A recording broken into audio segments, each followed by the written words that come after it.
क्या आप जानना चाहते हो कि बिटकॉइन क्या है? क्या हमें बिटकॉइन में इन्वेस्ट करना चाहिए?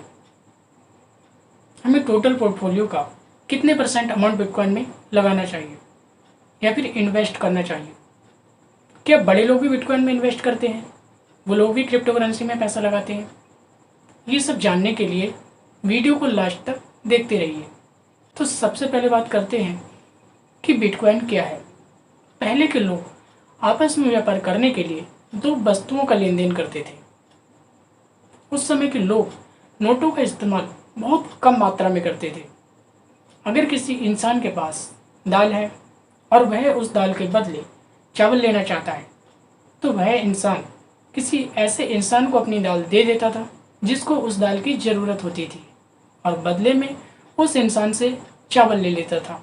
जबकि आज के समय में अगर हमें किसी चीज़ की ज़रूरत पड़ती है तो हम सीधा दुकानदार के पास जाते हैं और अपनी ज़रूरत का सामान खरीद कर ले आते हैं और बदले में उसको पैसे दे देते हैं। लेकिन आने वाले टाइम में ऐसा नहीं होगा, क्योंकि फ्यूचर में अगर हमें किसी चीज़ की ज़रूरत पड़ेगी तो हम दुकानदार से अपनी ज़रूरत का सामान तो खरीद कर ले आएंगे, लेकिन बदले में उसको पैसे नहीं देंगे बल्कि डिजिटल करेंसी देंगे। बिटकॉइन एक डिजिटल करेंसी है जिसको हम देख व छू नहीं सकते हैं, क्योंकि इसका कोई रंग रूप नहीं होता है। पूरी दुनिया में बिटकॉइन की जैसी लगभग 4000 से भी ज़्यादा डिजिटल करेंसी हैं। डिजिटल करेंसी का उपयोग हम मोबाइल, लैपटॉप, कंप्यूटर और सिर्फ डिजिटल डिवाइस के माध्यम से ही कर सकते हैं। सोलाना, कार्डानो और लाइटकॉइन ये सभी डिजिटल करेंसी हैं। आने वाले टाइम में हम लोग फिजिकल करेंसी का इस्तेमाल करना बंद कर देंगे और इनकी जगह पर इसी तरह की डिजिटल करेंसी का इस्तेमाल करना शुरू कर देंगे, क्योंकि डिजिटल करेंसी से लेन देन बहुत ही आसान होता है, बहुत ही फास्ट होता है, जबकि फिजिकल करेंसी से लेन देन या फिर नोट से लेन देन बहुत ही स्लो होता है, बहुत ही कठिन होता है। अब कुछ लोग बोलेंगे ऐसा थोड़ी ना होता है, लेन देन तो फिजिकल करेंसी में आसान और फास्ट होता है, जबकि ये पूरी तरह सच नहीं है। अगर हमें 1000 या 2000 का लेन देन करना होता है तब तो फिजिकल करेंसी से लेन देन बहुत जल्दी हो जाता है, लेकिन अगर हमें लाखों करोड़ों रुपए का ट्रांजैक्शन करना पड़ जाए या फिर लेन देन करना पड़ जाए तब क्या होगा? तब तो हमें फिजिकल करेंसी से लेन देन करने पर बहुत ज़्यादा वक्त लग जाएगा, क्योंकि इसमें हमें नोटों को गिनना पड़ेगा और ज़्यादा नोटों को गिनने की वजह से हमें बहुत ज़्यादा टाइम लग जाएगा और साथ ही इसमें गलती होने के चांस भी बहुत ज़्यादा होते हैं। इसलिए लोग बड़ी रकम का लेन देन करते समय हमेशा नोटों को 4 से 5 बार गिनते हैं ताकि गलती होने के चांस को कम किया जा सके। और इसके अलावा फिजिकल करेंसी को एक जगह से दूसरी जगह ले जाने में भी बहुत ज़्यादा रिस्क बना रहता है, जबकि डिजिटल करेंसी से लेन देन करने पर रिस्क पूरी तरह से समाप्त हो जाता है और गलती होने के चांस भी लगभग पूरी तरह से समाप्त हो जाते हैं। इसलिए आने वाला टाइम डिजिटल करेंसी का होगा, फिजिकल करेंसी का नहीं होगा। आपने ये चीज़ तो अक्सर सुनी ही होगी कि आज से 20 साल पहले अगर किसी इंसान ने सिर्फ 1000 रुपये बिटकॉइन में लगाए होते तो आज वो 1000 रुपये लगभग 10 करोड़ रुपए बन गए होते या फिर 100 करोड़ रुपए बन गए होते। इससे हमें ये पता चलता है कि बिटकॉइन में या फिर क्रिप्टो करेंसी में हमें रिटर्न तो बहुत ज़्यादा मिलता है, लेकिन क्या हमें ज़्यादा रिटर्न देखकर ही बिटकॉइन या क्रिप्टो करेंसी में अपना कीमती पैसा लगा देना चाहिए? अगर आपका जवाब हाँ है तो आप बिल्कुल गलत हैं, और अगर आपका जवाब नहीं है तो आप बिल्कुल सही हैं, क्योंकि हमें किसी भी चीज़ में सिर्फ इसलिए पैसा नहीं लगा देना चाहिए कि आने वाले टाइम में ये हमें बहुत ज़्यादा रिटर्न देगी। बिटकॉइन में निवेश करने से पहले हमें सबसे पहले ये देखना चाहिए कि क्या बिटकॉइन सेफ है, क्या बिटकॉइन सुरक्षित है। अगर हम इसमें पैसा लगाएंगे तो क्या वो हमें अच्छा रिटर्न दे पाएगा? ये तो बात की बात हो गई। सबसे पहले ये देखिए कि क्या बिटकॉइन सेफ है। अगर मैं सीधे शब्दों में कहूँ डिजिटल तौर पर, तो हाँ, बिटकॉइन बिल्कुल सेफ और सुरक्षित है, क्योंकि इसमें ब्लॉकचेन के आधार पर लेन देन और ट्रांजैक्शन होते हैं। अब आप कहोगे कि ये ब्लॉकचेन क्या है?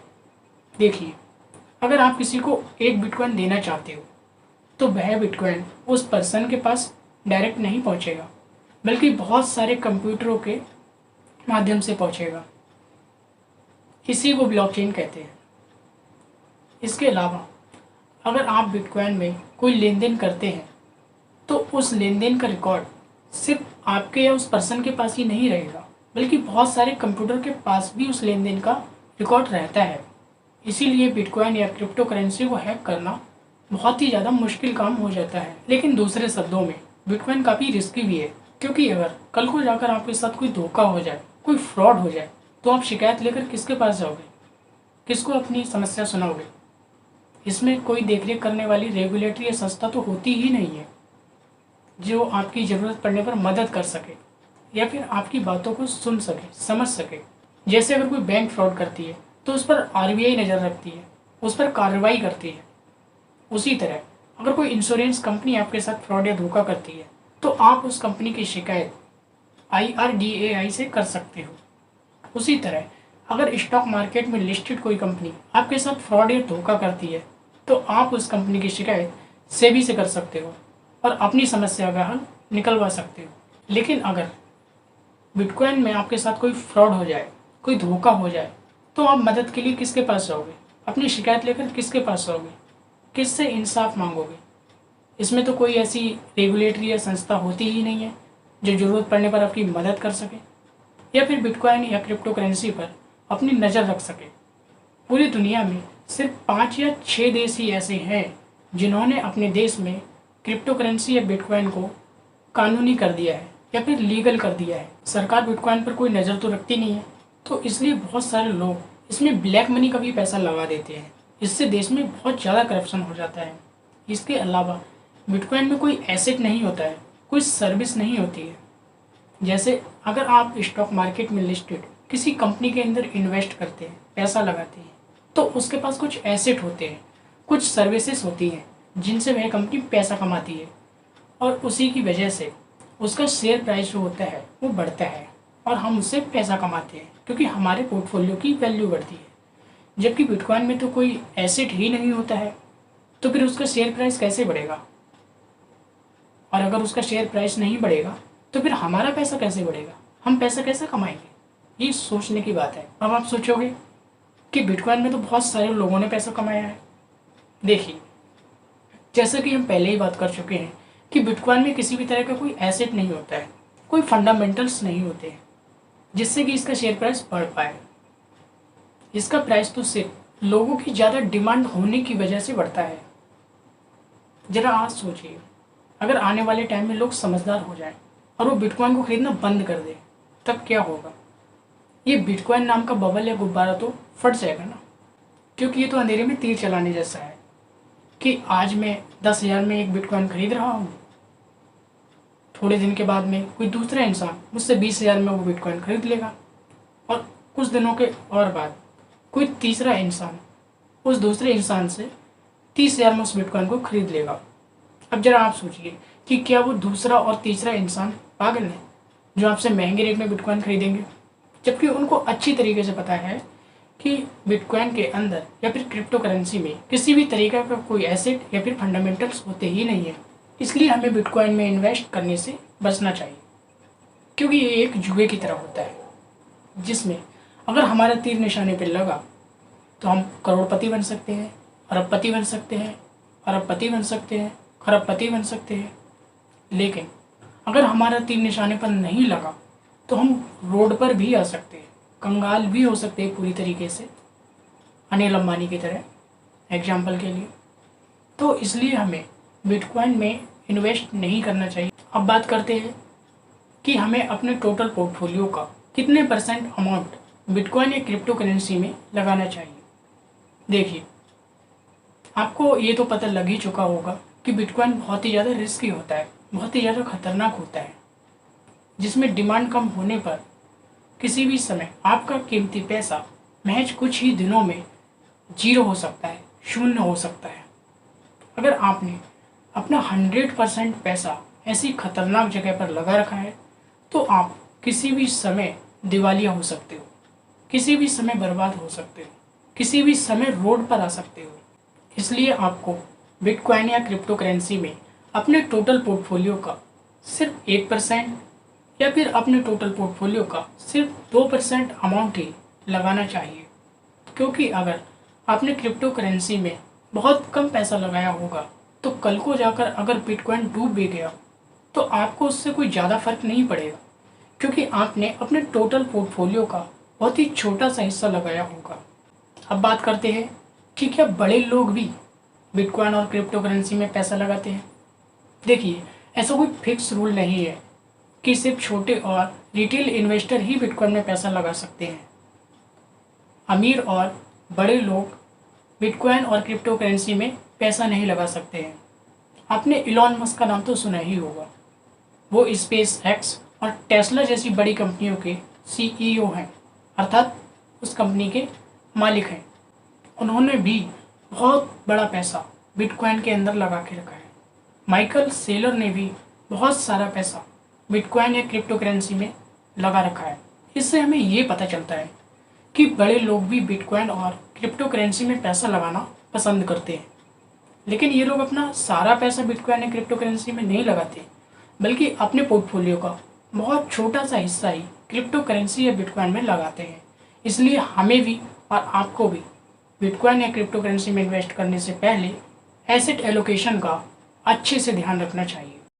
अब जानते हैं इस वीडियो की समरी।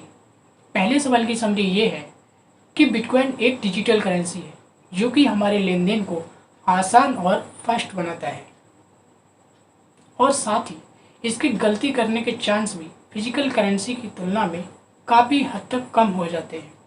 दूसरे सवाल की समरी ये है कि हमें बिटकॉइन और क्रिप्टो करेंसी में इन्वेस्ट नहीं करना चाहिए, क्योंकि इसमें कोई एसेट तो होता नहीं है और ना ही इसमें कोई रेगुलेटरी होती है जो कि इस पर नज़र रख सके।